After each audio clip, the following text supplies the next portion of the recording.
As a national star and adored by millions, Bruno Sammartino was an ambassador for his industry. You never saw me without shirt, tie, because I wanted to represent the wrestling game and I wanted to look like the champion. I would never touch alcohol if there were young kids around.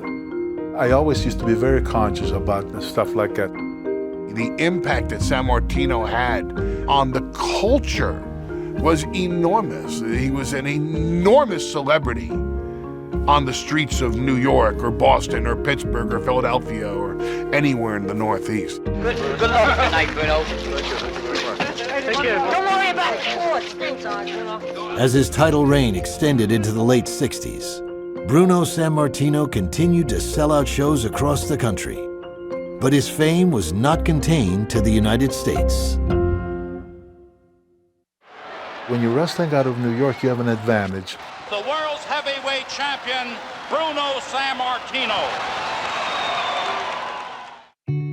Because it was the most famous arena in the world, we would have newspaper guys around the ring, and they would report in Australia, they would report in Japan. It gave you worldwide publicity. Japan, Hong Kong, places like Singapore, the Philippines. And it seems like anytime they advertised that Bruno Sammartino's coming, there was this anticipation of, oh, we're going to get to see this guy.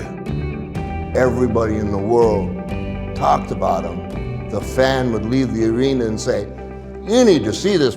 He was that good. When I went to Australia, I was there for 21 days. I had 21 sellouts. Every single day we sold out, and in many cases we turned them away. Bruno's popularity grew.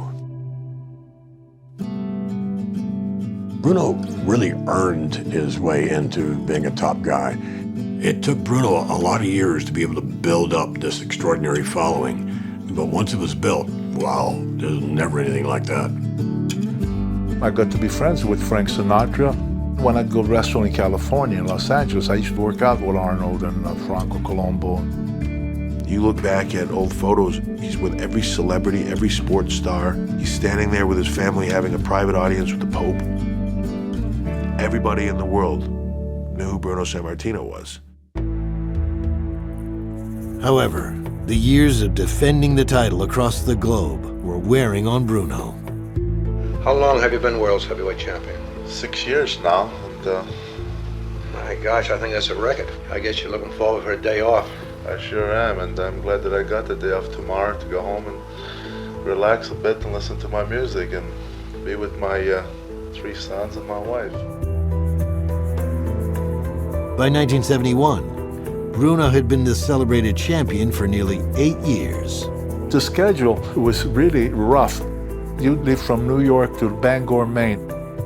Well, the next day you had to go to Washington, D.C., so you'd have to drive around 600-700 miles. You wrestled that night, and then you had to drive 250 miles to get back to New York City because the next day you were in Sunnyside Gardens in Queens. After that schedule, every night, I was hurting so bad, I had a meeting with Vince. I said to him, Vince, I'm really hurting bad. When I go in that ring, I give it my best, but I don't feel that it's good enough. I don't feel that I'm giving the people their money's worth. I said, you gotta get somebody to take this thing over. Very good. Very good, not good enough. Hard but not hard enough, I guess.